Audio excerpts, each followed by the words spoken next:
জীবন বাংলাদেশ, আমার মরণ বাংলাদেশ, বাংলাদেশ, বাংলাদেশ, বাংলাদেশ, বাংলাদেশ, বাংলাদেশ, বাংলাদেশ। ধন্যবাদ, ধন্যবাদ।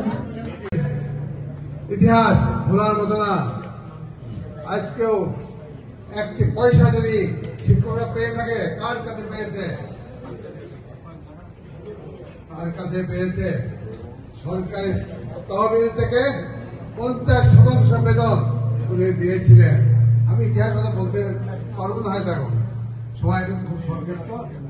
আর সর্বশেষ আমাদের কাছে 12 সালে আমাদের নেত্রী বেগম খালেদা জিয়া উনি ওয়াদাবদ্ধ তীরবর্তী সম্মেলন কেন্দ্রে যে আমার সরকার যদি কখনো গঠন হয় তাহলে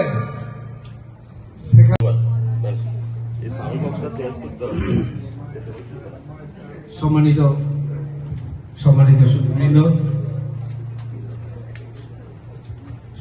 সুধীবৃন্দ, এই মুহূর্তে বক্তব্য নিয়ে আসার জন্য আমি বিশেষভাবে অনুরোধ জানাচ্ছি মোহাম্মদ রেজাউল করিম, সভাপতি বাংলাদেশ কলেজ শিক্ষক